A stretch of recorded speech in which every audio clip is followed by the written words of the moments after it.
Welcome to The Fight on Matrix Midwest with Randy Karraker and company.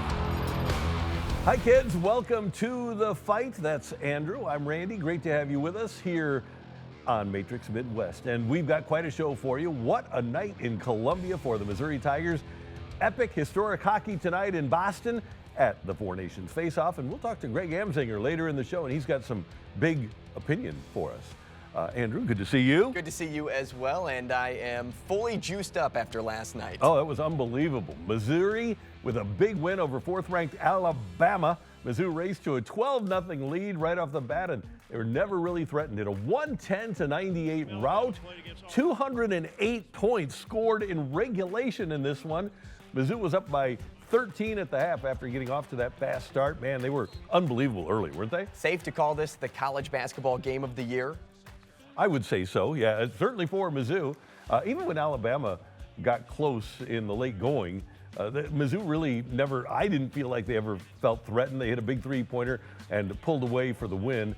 Just an overall great performance for the Tigers. Mark Mitchell led five Tigers in double figures with 31. Caleb Grill off the bench had 25 for Mizzou. And even though they allowed 98 points, they really did play well defensively, especially early on when they got off to the 12-0 lead. They were terrific defensively in the first half. You knew that the highest scoring team in the nation, Alabama, was going to make their run at some point, right? And they did, but it wasn't enough, and they never really got close. And this outcome, I picked Mizzou yesterday. I've liked this Mizzou team for a long time. And Andrew, I really think that they're a team that's capable of making a run in the NCAA tournament. Yeah, they could go deep, and this win proved a lot to me. My biggest worry was, can they finish in big games? And they showed me that last night, especially when the game got close. It was 77-73 with like 11 minutes to go.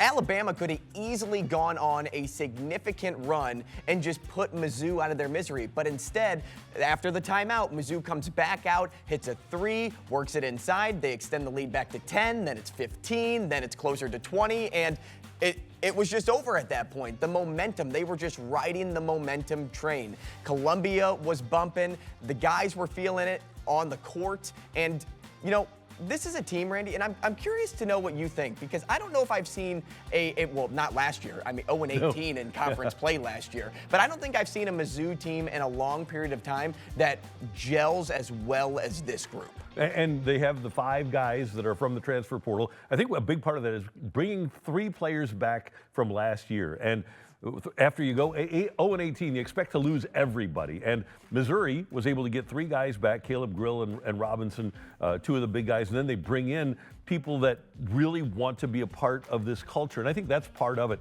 is Dennis Gates, even though they didn't win last year, they lost badly, they had developed a culture where people wanted to stick around, people wanted to be a part of the process because they thought that they could be pretty good. And I think that is one of the big things that they have going here, is that they've meshed because they all wanted to fit into the culture that Dennis Gates and his staff have put together. And even with all the recent winning, and by the way, I think Mizzou is second in the country in quad one victories, but they're still in fourth place in the SEC. It's a gauntlet, but that being said, I think Mizzou has a chance to win out, and maybe they can finish second in this conference. And good on Mizzou as a whole to keep Dennis Gates around after last season. How many 0-18 coaches keep their job? They're very little. I'll answer that question for you. Very little keep a job after not winning a conference game. But this group in particular, as you put it, they brought in a lot of guys that have been able to just work together quickly. They shoot the ball better than any other team in the country. I love watching Caleb Grill move without the basketball. We see him a lot just firing from around the perimeter, just active hands on the inside, getting cute a little bit. But you can do that when you're feeling confident on plays just throughout a game.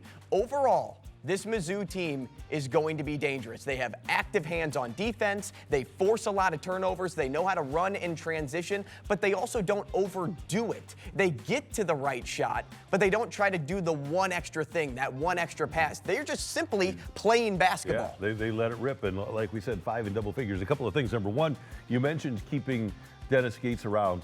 So often as college sports fans, we say, damn, he's got that buyout. There's no way they'll fire him.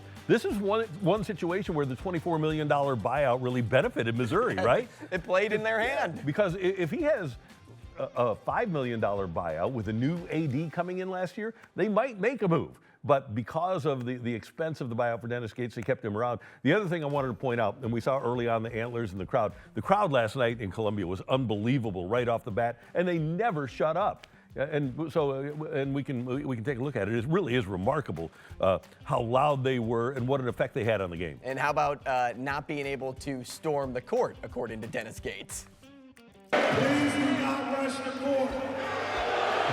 Wow, Dennis Gates. Please do not rush. Hey, it's only Alabama. You know, for number one, KU sure stormed the court, but it's only Alabama. Well, I just don't think they want to get hit with $1 million fine. That's true. College basketball has really tightened the grip on court storming. 110-98 the final. Mizzou wins it over Alabama, and as we said, they've got a relatively, in the SEC, easy schedule coming up the rest of the way. So we'll keep an eye on those Tigers for you. Hey, later in the show, we want you to help us build a parlay bet. All you have to do is go to DraftKings and find a single bet you like on DraftKings and send it to us. Andrew's going to make a bet. I'll make a bet. I'm not doing very well, by the way. And then you make one, and we'll put them all together to build a parlay, and hopefully we'll win big. You can text us, 314-624-0414, 314-624-0414. And if you have any questions, we'll answer them later in the show. Any question you have about what's going on in the world of sports, text in or email us at thefight@matrixmidwest.com.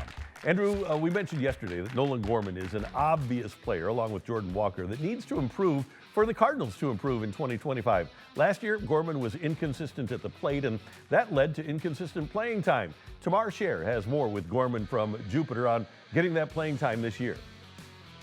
It's tough to go out there and play every so often, and then you struggle and you don't get in there. Whatever the case may be, like it's hard. It's hard to do that, and so I think it's just getting consistent at bats is key. But also, like, I got to produce. I didn't produce last year, so I've got to produce and show that I can do what I'm capable of doing.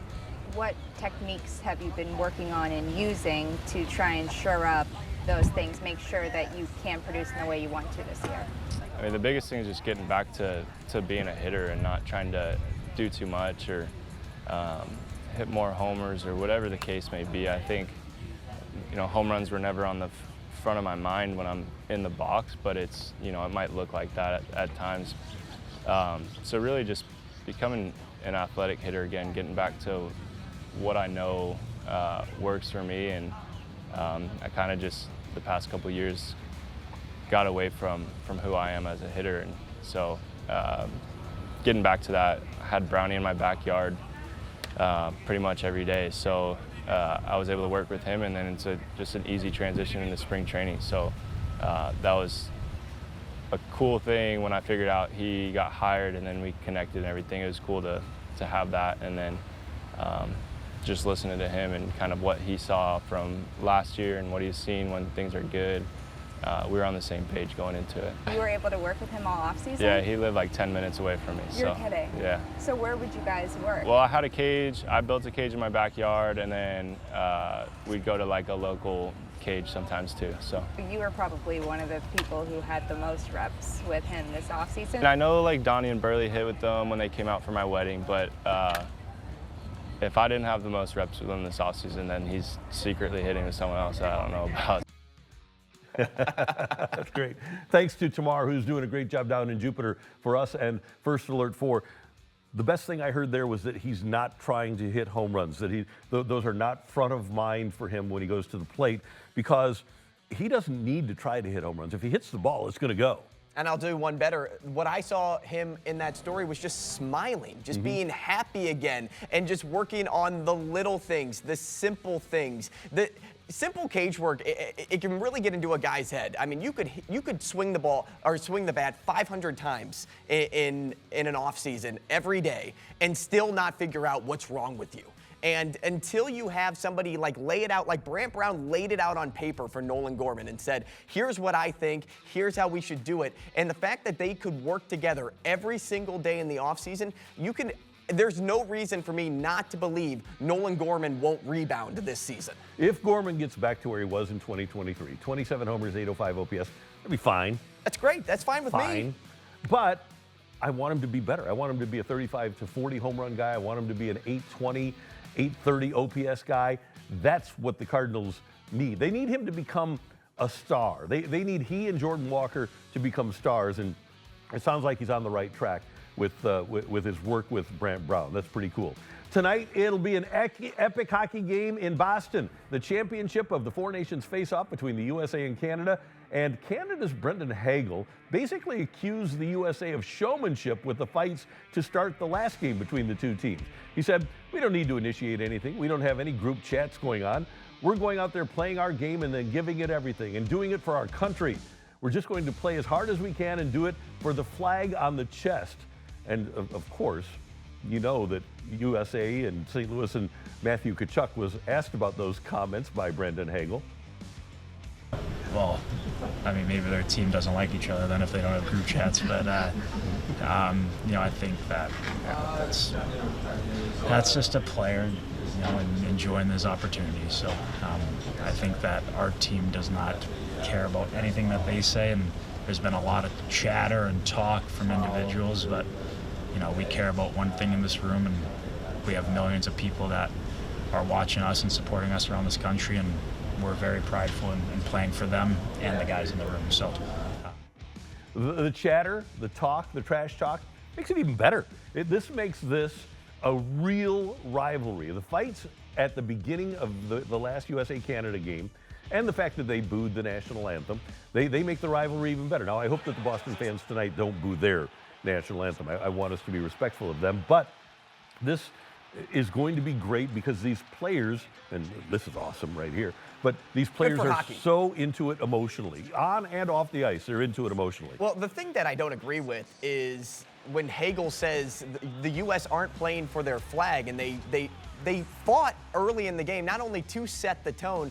but also because of what they were hearing around them. When you boo somebody's national anthem, that'll fire somebody up. That'll get somebody mad. That's why Matthew said, "It's my turn. I'm going first before you, Brady." I think Matthew did it earlier in the day. That could have been too. But I think that just added to the whole dynamic. Yeah. And frankly, this is just a fun tournament. It's a competitive tournament. It's a powerful tournament. It means so much to the players. Something that I think about, Randy, these players, not all of them are going to play in a Stanley Cup final. Right. This could be looked at as Zach Werenski's Stanley Cup final or Jacob Slavin's Stanley Cup final. It's hard to get there in the NHL, but this could be their version of it. Yeah, this might wind up being, like you say, the biggest game that a lot of these players will ever play. And obviously Matthew Tkachuk has been there. Brady Tkachuk is another guy, right? He might never play in a Stanley Cup final, play for a championship. So with the USA on the chest, it might be the biggest game that a lot of these guys ever play. Now, defenseman Charlie McAvoy of the Bruins is out for this game, a lower body injury. Then the USA tried to get Quinn Hughes of Vancouver as a replacement, but the Canucks said no, he's not healthy enough to play. So there's going to be a lack of depth for the USA on defense, and there's also going to be injuries to Matthew and Brady Tkachuk. So it's not going to be a 100% USA team going into this game. Yeah, it's a void. Now, remember during Quick Hits, I asked you, who would you like to steal from another team to maybe fill a void if you need it? Would you change your mind to Makar now? I definitely would, yeah. I would go with Cale Makar. I might take Victor Hedman, though. Good one. He's not playing anymore, but I'd like to have Victor Hedman on my team, too. It's going to be a lot of fun tonight, and, of course, you can see the game on ESPN. Probably, aside from the NFL, it'll probably be the highest-rated non-NFL event that ESPN has ever had. They've been breaking records left and right. It wouldn't shock me if there's multi-millions of watching this game. Coming up, we've got more on Four Nations, and we've got some interesting comments from the Mets owner, Steve Cohen. Quick Hits next on The Fight.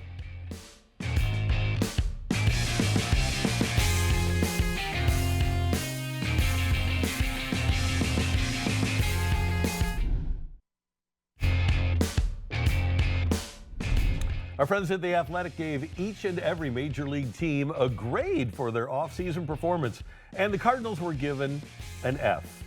So, if you aren't aware, if you've listened to me for a long time, you know I wasn't a very good student. A lot of times, I got Fs because I didn't turn in any work. The Cardinals didn't turn in any work. They didn't sign a free agent. They didn't make a deal. Well, what the hell do you expect? Of course you're going to give them an F. That's how you get Fs, by not turning in your work. So I'm not bothered at all that the Cardinals got an F from The Athletic. It's who they were this offseason. It's who I was in high school. It's just one of those things. The dog didn't eat Moselek's homework either. But grades are grades at the end of the day. They're just opinions. When I draft my fantasy football team, I always get like a D or an F. They don't like that I draft rookies. But you know what happens, Randy? I win 2 out of the 4 of my leagues because Jaden Daniels ends up being a league winner. So maybe there are some league winners on this Cardinals team. So I don't want to push away that too much, but it does bother fans when you see an F attached to your hometown team. Yeah, but you know what? Here's the thing. Again, I said I got a lot of Fs, but I've had a 40-year career. I've done okay. So you can get an F and still succeed, and the Cardinals got the F, sure. But maybe those guys are going to surprise some people. Maybe, like I surprised some teachers, maybe the Cardinals will surprise their teachers at The Athletic this season, and maybe they'll be just a little bit better than they think they were. And by the way, the Cardinals, there's a method to this madness. The Cardinals did what they did with a plan. They were not going to add anybody. They weren't trying to win this year. They have a bunch of young players they want to find out about. We know it. I don't know why The Athletic didn't. I'll tell you what, too, the young players love having the chance to prove themselves in this moment, too. 40-year-old Justin Turner signs a 1-year contract with the Cubs. Washed up or good move? Justin Turner's a winning ball player. I don't know how much he has left in the tank, but for a team like the Cubs, who added the outfielder Tucker from Houston, they have some young players on that team that can use the championship experience that a guy like Turner brings to the team. So I think it's a nice move on their part. First off, clapping for a guy making it to 40, a hitter, especially in baseball, making it this far and still making $6 million. But he's just a placeholder right now for Matt Shaw. Matt Shaw is the #1 prospect in the Cubs organization. He'll probably be a fringe guy coming out of spring training, and they're like, okay, we can run the season with Justin Turner and be successful with the group we've put together, because that's a team, unlike the Cardinals, that probably get an A or a B in their offseason grade for their additions. So he is a good add for the right timing of this group. And the big thing, you mentioned third base. I don't know how much he has left in the tank as a third baseman. I would think that most of the playing time that he'll see will be as a designated hitter, but that's a guy. He comes up in the 8th inning with a runner on second and you're down by a run or in a tie game. Justin Turner is one of those guys that always seems to come up with a big hit, right? I don't think that this can be a bad move for the Cubs. Yeah, he was a clutch hitter, and I believe he won the MVP for the NLCS just a few years ago. I mean, 285 guy throughout his entire career. He just knows how to get the job done. So having a guy like him on your team, it's just nice knowing that when you put a guy out there, he's going to do it. More baseball. Jonathan Lucroy, the former Brewers catcher, took to Twitter saying Yadier Molina was a top 3 catcher all time and a first ballot Hall of Famer. People outside of St. Louis grilled him for it, but I think anybody who watched him, and obviously Jonathan Lucroy did pay attention to the other catchers that he was playing against when he was with the Brewers. I agree with him. I think that Yadi is easily a first ballot Hall of Famer.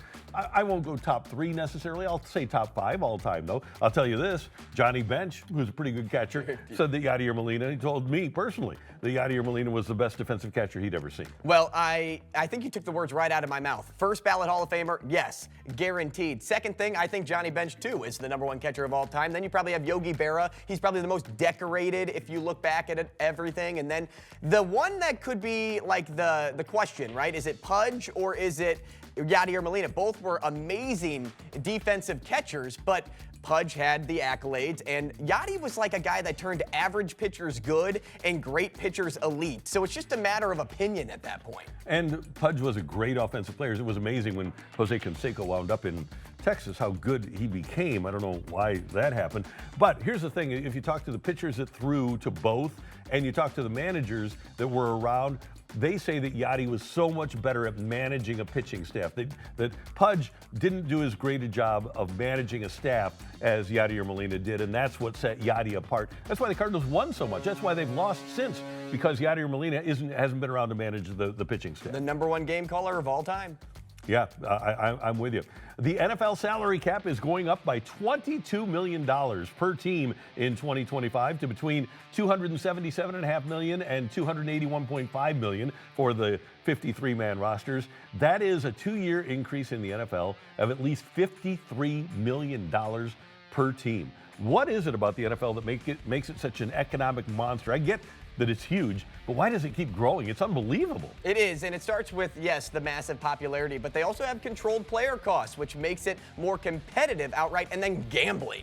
Gambling is huge for the NFL, and people love to gamble, but I think the big one for me, and the one most people may not think of, just the limited set of games. When you're talking about the NBA, NHL, it's 82 games. When you're talking about Major League Baseball, it's 160-plus games. Here, you're talking about 17 regular season games. It's that the limited side of things that get people so intrigued. Think about this.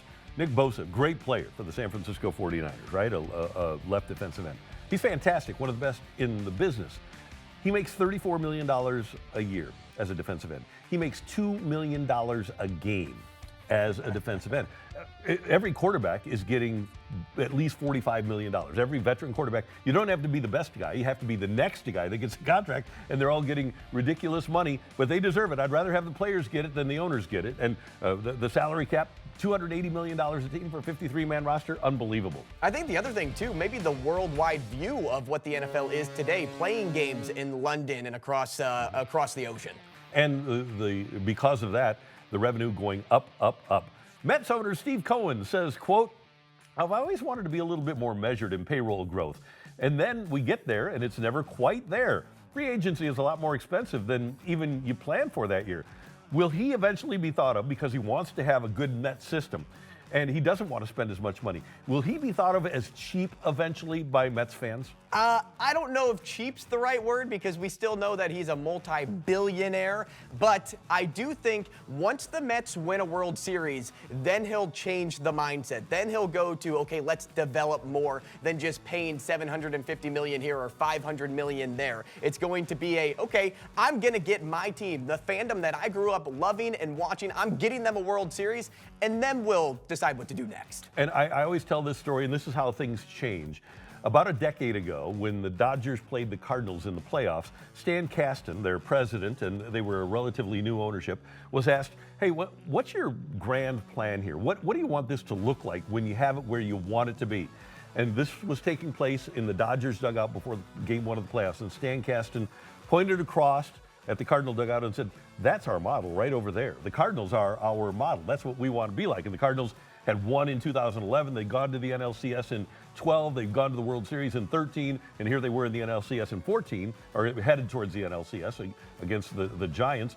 And they wound up not succeeding. Well, the Dodgers, they didn't use the Cardinals as a model. They've got a $900 million payroll. So I think the Mets will change over time, too. And that's where they're pointing right now, right, Randy? To the Dodgers, because the Dodgers win. And then once they start winning, the Mets, that is, then they'll look at maybe what the Cardinals are doing again. Yeah. Those are your quick hits here on the fight here on Matrix Midwest. Coming up, Greg Amsinger is going to join us, and he's going to tell us the one team that can save the Cardinals from opening the season with Nolan Arenado on the roster. Greg Amsinger, lead anchor for MLB Network from the Lindenwood University of St. Louis. Next on The Fight.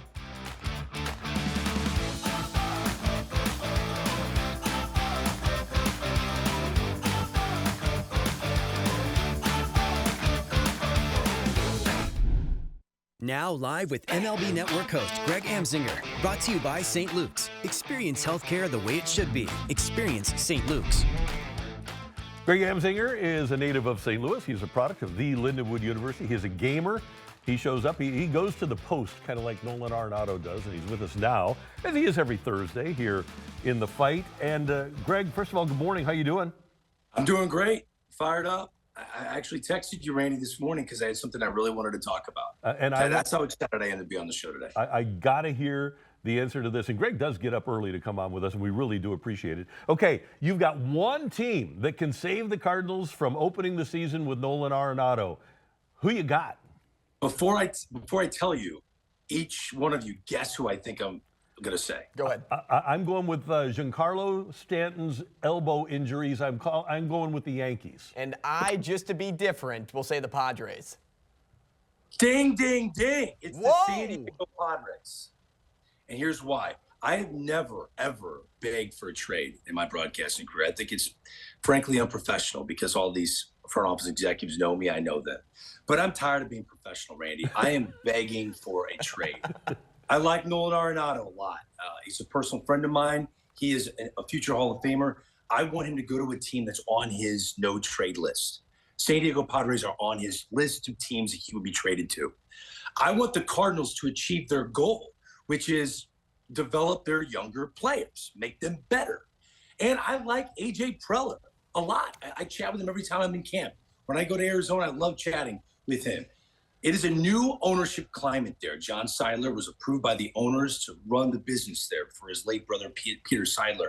And since that cloud was over the organization, they really couldn't go spend any money. So imagine A.J. Preller, who's like the modern-day trader Jack McKeon, sitting on his hands watching Juan Soto get $765 million, watch the Arizona Diamondbacks get Corbin Burns, watch the San Francisco Giants have Buster Posey as their GM, a player. Ew, if you're A.J. Preller, ew, a player's a GM. And then he goes and gets Willie Adames. You got the Dodgers being the Dodgers, all that in your own division, excluding the New York Mets, and he's chomping at the bit to make his team better. He watches Jurickson Profar leave because that contract was too expensive. He goes to the Atlanta Braves. He was their MVP last year. Mm-hmm. So what do you do to replace him? You go get Connor Joe and Jason Hayward? You think that's going to replace your best overall offensive player? They need more slug. It's evident. So you got to get creative. The Cardinals aren't going to get what they want, which is, here, take Nolan Arenado and almost all of the contract, $74 million over 3 years. I know there's a lot deferred, but 74 over 3 years. It's not going to happen. So you're going to roll the dice if you think the New York Yankees are going to make you a bargain you can't refuse during the All-Star break or around the trade deadline. You're playing with fire. So what you have to do is make the Padres happy and make the Cardinals' overall mission accomplished. And what is that? You take on Luis Arise. Follow me here. I'm almost done. For a year, right? He's making $14 million this year. Last year of his deal, he'll be a free agent at the end of the season.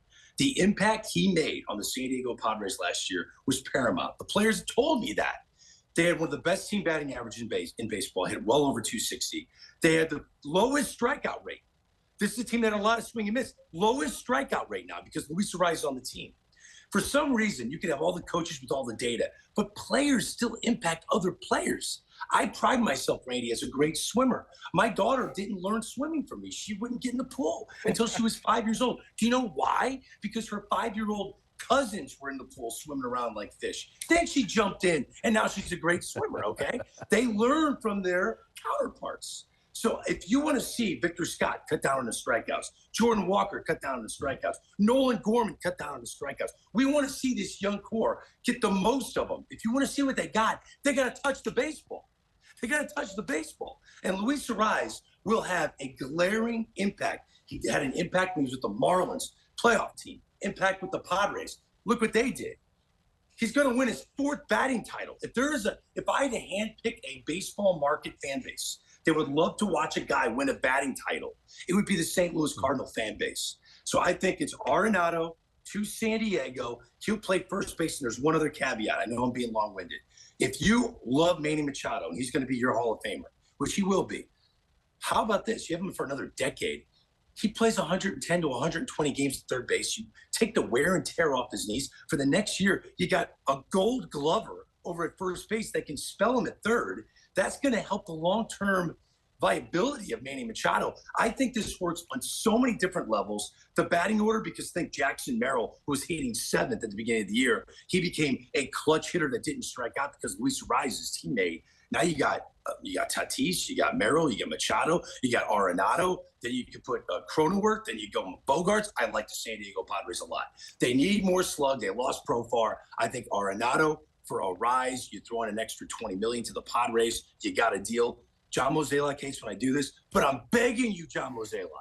This is the trade that A.J. Preller, you could talk him into, that you could avoid Nolan Arenado on your team opening day. And we'll add in that Arenado loves Mike Schilt, and Mike Schilt loves Nolan Arenado. So you know that Schilt would be pushing for this deal too. AJ Preller was the kid that got yelled at for always going into the candy bowl, right? So his parents are like, there are saltines in the cupboard. Go have a few saltines. So all winter long, he's been eating saltine crackers. Call him up. Be like, hey, man, I got a Crunch Bar. I know you've been dying for some candy, AJ. Come on. You could steal the headlines from the NL West right before opening day. Get a future Hall of Famer, Nolan Arenado, and I'm telling you the buzz would be back. Well, Greg, you had said that obviously the Cardinals haven't made a lot of headway in free agency, and they didn't spend a lot of money because they are going young. But where does that put the Cardinals today? How long do you think it's going to take them to climb what feels like Mount Everest to get back to the top of baseball? You know, it's funny. I break every organization down into 4 tiers, okay? Tier 1 is the tier that you can buy any free agent you want. That would be the Dodgers, the Mets, the Yankees, and the Philadelphia Phillies. Tier 2, the teams that spend smart money, but they're also trying to toe the line with young talent. The Cardinals used to be a tier 2 team. Now it's the Cubs, the Giants, the Diamondbacks, and the Texas Rangers. Then you got the tier 3 teams. They lock up their own players. They'll occasionally dabble in free agency. The poster child of tier 3, the Atlanta Braves, also the Cleveland Guardians. Then you got tier 4, which is win by the margins, right? The Tampa Bay Rays, the the Athletics, the Pittsburgh Pirates, the Chicago White Sox. Unfortunately, the St. Louis Cardinals now are a tier 4 team, and it can be done. The Rays have been in the World Series since 2008 2 times. It can be done that you can win by the margins and get there. Now, as I say that, the Tampa Bay Rays do not have a free agent, the likes of Sonny Gray, leading their rotation. The Cardinals do have some payroll that they're invested in. I think this is a team that's in a very winnable division if you can compare where they're at to where the Tampa Bay Rays were in 2008 and 2020. I think they're in a much more winnable division. So with the wild card era being what it is, I don't see why the Cardinals shouldn't be in Jupiter right now thinking that they're a playoff team. And they should really have that kind of mantra the entire spring leading into opening day. Greg, we just saw some video of Blake Snell working out for the Dodgers wearing number 7. You have a pipeline to Commissioner Rob Manfred. Can we try to get a rule in place that pitchers can't wear single digits? Oh, what? Why? Terrible. Pitchers, the lowest number a pitcher should wear is 11. Oh, I love it. I love it. You know, it reminds me of high school baseball. And there's a player that reminded me of high school baseball just last October. And when I think of high school baseball, I went to St. Charles High, okay? So our baseball team went to the state championship. And Dennis Tankersley was the best player on our team. He eventually played in the big leagues, played for the San Diego Padres. But Dennis Tankersley literally dragged our high school baseball team all the way to the state championship. One great pitcher can do that. Tarek Skubal did that. And when you have a single-digit number, I don't think Skubal does, but I think it just reminds me, Dennis Tankersley had a single-digit number in high school, and because he was also our best hitter. He's a baseball player. This just happened to be our best pitcher. It's nostalgic. I like watching the guys. I like the NFL now, where wide receivers don't have to wear 80 and up. Like, put them in any number they want. I like the creativity. I'm very left-handed, man. Very left-handed. This is not good. Hey, what did you think of Rob Manfred's comments this week? He's not going to criticize the Dodgers for spending a bunch, but he does admit that payroll disparity is a big issue. How does that get fixed? Look, payroll, the disparity getting fixed is all about winning. And if you want the Dodgers to come back down to earth, there's nothing to say that the Padres have to have this payroll forever. You can trade pieces away. We've seen the San Diego Padres go big and then trade a lot of members of the roster away. The Marlins did it right after they won the World Series back in the day, over 20 years ago. It doesn't say that it's going to be this way forever, but teams that are trying to win by the margins, or the tier 3 teams like the Atlanta Braves, they can shock the world and win a world championship. It's been done. The Braves have won a World Series within the last 5 years. If the big money teams, like I said, the Dodgers, the Philadelphia Phillies, the Mets, and the Yankees, if they don't win the world championship year after year after year, then they're going, wait a minute. The owners are going, wait a minute. Being a tier 1 team doesn't pay off. So we need to scale back a bit. So you see teams that are in the gray. Like, where are the Baltimore Orioles right now? Are the Baltimore Orioles a tier 2 team because they went and got Tyler O'Neill? but they let Santander walk to the Blue Jays? Or are they scaled back to tier 3? But if they're tier 3, don't you have to lock up your own players? They haven't locked up any of their own players. To me, I don't think there's a broad stroke fix to this. I think it's really a game of chess amongst owners, because as I just laid out, you can win a world championship at every single tier. The Cardinals won a world championship in 2011 as a tier 2 team. They spent smart money. Lance Berkman was smart money, right? They locked up Albert Pujols, was at the end of his contract, but extending him was smart money. They built with homegrown players. So I think all 4 tiers have proven success. Tier 1 gets all the headlines because they spend all the money and they have all the household names. But if tier 1 doesn't win year after year, then we can see more roster parity, which I think is what Rob Manfred's talking about. Greg, you mentioned high school earlier, and it just feels a lot like high school drama that is heading up in Boston, where Nolan Arenado was supposed to be, or at least where people intended him to be before they signed Bregman. And then you have some controversy there. What do you make of all of that going on up in Boston? You know, we're broadcasters, and there are Boston media members, Tristan Casas, for being very vocal that he believes Rafi Devers is the best third baseman in the game, and he laid out who should be playing every single position. I appreciated Tristan Casas for doing that. Is he a unique guy and an odd personality? Some would say yes. He's my cup of tea. I like guys that are a bit creative, that can sit and you want to have a beer with, because that's going to be a long-standing conversation. I mean, I like the fact that he did that. We as broadcasters want all of these players to open up all the time. Give us more, give us more, give us more. And then when they do, we slam them. I don't get that. So if Rafi Devers comes out and says third base is my position, and then we slam him, not being a team guy, we can't have it both ways. I like that players are invested, that they care who plays at every single position, even if that's not the end result. Yeah, I get it. The front office, they call the shots, but I do think they want their players to all be on board and pull on the same side of the rope. So the fact that there are people ridiculing any members of the Boston Red Sox for having a voice on how this roster should be assembled, or the starting lineup, or who should be at what position, if we're empowering players and we want to push their brand to the forefront because it behooves the whole industry, we can't slam them if they're honest and they give their opinion. So we either want the microphones in their face or we don't. It's one or the other. Greg, 30 seconds. The Cubs and Dodgers open up spring training today. They're going to use the automated ball strike system. You've done a game with the robot umpire. What do you think? I love it. It's going to change baseball almost as much as the pitch clock, folks.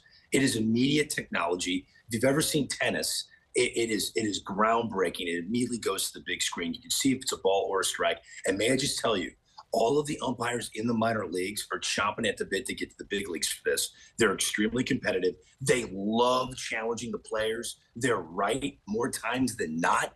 And the strategy involved of using one of these in the first 3 innings is going to be incredible. So I think it has more strategy, and it's fun to watch. Greg, you're the best. We'll talk to you from Arizona next week, right? I will be there. Hopefully it won't be windy and cold like it was last year, but I'll be bundled up for you. Don't you worry about it. You're the best. Have a great day. Thank you, brother. See you guys. See you, Greg. That's Greg Amsinger, and we'll talk to Greg from MLB Network every single Thursday here on The Fight. It's brought to you by St. Luke's. Experience healthcare the way it should be. St. Luke's. Coming up, we need your help to make a parlay. We'll each make one, and you can text in to help us out with a single bet on DraftKings for a game tonight. Text in 314-624-0414. We do have Build a Parlay and Risky Business next on The Fight.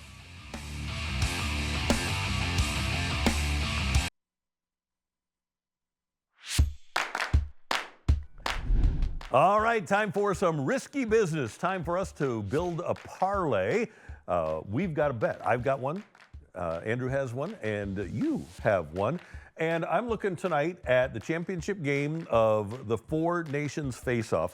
Jordan Binnington's over-under is 25.5 saves. And I think this is going to be a very conservative game. I think both teams are going to play very well defensively. So I'm going to go with Jordan Binnington to go under 25.5 saves at plus 100. I think that I don't think the U.S. is going to have a ton of shots. I don't think they'll be allowed to take a ton of shots. I don't think he'll have to make a ton of saves. So I'm going to go with that. Binnington under on 25.5 saves. Well, even if they take 30 shots on goal, maybe 5 of them go in, Randy, and you're still set. Yeah. I'm going to stay in that game because this is the most important game of the evening. Austin Matthews, I tried him last game. He didn't play. He sat out. I'm going to take him this time for the same reasoning. He has been very quiet, and it's now his time to show up and perform. So we're going to add Austin Matthews to the parlay over there, make it plus 425. And then our listener is also keeping it real with us. Right. Tyler likes what, Randy?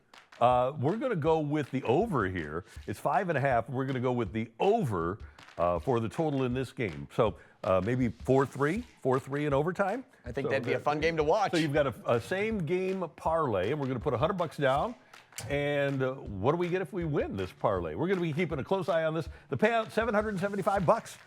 A lot of moolah. Yeah, that's a pretty good one. So what we need is for the U.S. to not take a ton of shots at Jordan Binnington. We need Austin Matthews to score.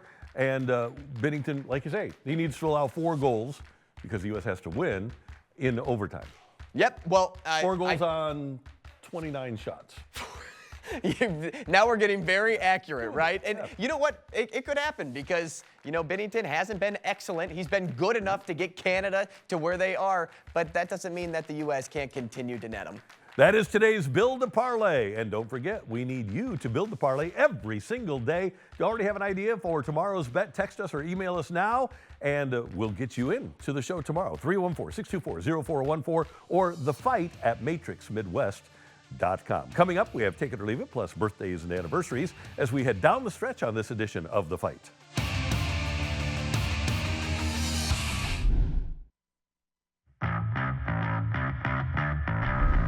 All right, time for Take It or Leave It. Last night, Mizzou and Alabama combined for 208 points in a regulation 40-minute game, and it's time for Take It or Leave It, so I'm going to go with this. Take it or leave it, you thought you'd never see 200 points in a college regulation basketball game again. Well, there have been some tune-up games before that have gotten close or if not eclipsed this total, but for Mizzou in particular, I'm going to take it. I don't think I'd ever would have thought a Mizzou basketball team would, for one, put up close to 115 points, but then 2, also allow 100 points on their own. I'm going to take it. That's a lot of action. Yeah, it was awesome to watch, but I'm gonna take it too. I didn't think that the over/under was 170 and a half. 170 and a half, which is still 30 points off of this number, and they hit that with like 6-7 minutes to go. It was unbelievable. I was paying attention to that. It's hard not to when they're scoring that much, right? Yeah. My take it or leave it for you is this. I've been watching Paul Skeens in spring training a lot, and Randy, you can see him throwing here. Look at that. The way his fastball just tails off to the outer half of the plate. Take it or leave it, Randy. You, today, if you saw 100 pitches from Paul Skeens, you'd at least make contact, get like a nibble of the ball. Doesn't have to go far. You just make contact with it. Okay, so I could get in the cage for a week, and I could be swinging for 7-8 hours a day, and then get a day's break so that my arms could be good, and I could still not hit Paul Skeens in 100 pitches. I'm going to take. So then you want to leave it? No, I would make. Oh yeah, I want to leave it. So all right, let's get rid of that. Yeah, I'm going to leave that. I would not make contact once on 100 pitches from Paul Skeens. I'm going to take it. I'm going to say that I can, and here's why. I went up against a D1 softball pitcher about 2 years ago, and that's obviously a lot closer, and I did hit one to right field. So all I need to do is just stick my bat out there and make contact. If I anticipate Paul Skeens' pitch, I think I could do it. Here's the thing, though. That ball's moving. It is moving. Yeah, you just stick your bat out there, and he's going to miss it. I have to guess. Well, let's try it. This is the challenge to Paul Skeens. Yeah. Come to St. Louis, and we'll try it. Yeah, we'll try it. Okay, so our director, Tyler, has a great one. The driver of this car, watch this. This happened by Tyler's house. This is incredible. That driver should try out for NASCAR. He drifted that thing exactly perpendicular to the street. Granted, it was in Tyler's yard, but still, elite driving. Take it or leave it. Well, I think I'm going to. Awesome. I think I'm going to take it, right? Yeah, that was beautiful. Can we see that one more time? The only thing is, he goes right. In NASCAR, you got to go left. So I don't know if he's going to make it. I don't know if he'll make it on the big stage. No, He can do it both ways. That's fantastic driving. Look Congratulations. how he parks, Randy. Like, imagine if this was a parking spot. He nailed it. Yeah, that was just that was- perfectly that was in front great. of Tyler's house. Thank goodness we have the video of that. Joke's That's on him, that cool. was us. Everything's on video nowadays, kids. All right, time for birthdays and anniversaries here on The Fight on Matrix Midwest. Former Blues defenseman Jake Wallman, now of the Sharks, he also was with the Red Wings, is 29 today. Happy birthday to Jake. Good guy. Probably a trade that the Blues would like to have back. Former Blues goalie Glenn Hanlon, 68 years old today. There is Glenn Hanlon. Those were the days. This is hockey right here. 68 years old. He's not doing that now. That's what we're asking for. Well, we don't know that, right? He could be beating up his grandkids. Yeah. No, don't say that. No. Well, not in that regard. Okay. Maybe more of like the tush, the joking aspect of it all. Okay, there you go. Yeah, that's Glenn Hanlon was a goaler. Justin Verlander is 42 today. How about that? Mr. Kate Upton, 42 years old. Congratulations to him. And he's back in orange now as a member of the San Francisco Giants. Yeah, he lives and breathes orange, right? He had the Tiger orange a little bit at one point, and then Houston, and now San Fran. So good for Justin Verlander. Happy 42nd birthday. Former Rams linebacker, he was here in 1997. Britt Hager is 59. There he is, number 57 is 59 today. Britt Hager, that's cool that we found a picture of him. And Gil Byrd, who was a great NFL cornerback, a former Rams defensive backs coach, and the father of Clayton legend Jarris Byrd, who played in the NFL for a long time. Gil Byrd is 64. He was a great player and a really good defensive backs coach. Happy birthday. All right, so those are the birthdays. Happy birthday if it's your birthday. In 1953, August A. Bush Jr. buys the Cardinals from Fred Sy for $3.75 million. Sy had a potential investor that would have moved the team to Milwaukee, but Bush pledged not to move the team from St. Louis and bought the team on this date in 1953. This is a historic day in history. Yeah, and the St. Louis Browns wound up moving, and Gussie promised a championship for St. Louis and obviously brought a lot of championships. $3.75 million. The minimum salary in baseball now is about $790,000, and most teams have most of their roster making $3.75 million. He bought the whole team for $3.75. Yeah, you'll never see that anymore. I think Mark Cuban sold his Dallas Mavericks share for billions. So the fact that you could get it for $3.7 million is pretty sweet. All right, here's what's coming up tonight on TV. The big thing, the Four Nations Final. Canada versus the USA. The puck drops at 7 on ESPN. You going to be watching? Oh, you know it. This is a game that I would not miss, and this is that one interruption, or that no interruption game that we had on Take It or Leave It just about a week ago. This would be what I would use it on. Who's going to win? USA. USA. USA. Connor Hellebuck, the MVP. I'm with you. Also, our Lindenwood Lions. Andrew, a Lindenwood grad. I'm a Lindenwood grad. Of course, you heard from Greg Amsinger. And our soccer insider, by the way, is a Lindenwood grad, too, tomorrow. Lindenwood hits the road to take on Arkansas Little Rock, and so you'll be able to watch that one as well. So our Lions are ready to rock and roll. No, they've been playing really strong basketball, and Little Rock can be, I mean, they're a good team at home, so it's going to be a fun game. Steve Savard, as he would have said, they can be a snootful. Hey, that's everything. Those are anniversaries. Thanks for tuning in. For Andrew Rogers and our director, Tyler Klaus, I'm Randy Karraker, and we will hope that you have a fabulous Thursday, St. Louis. We will see you tomorrow. Enjoy hockey tonight on ESPN.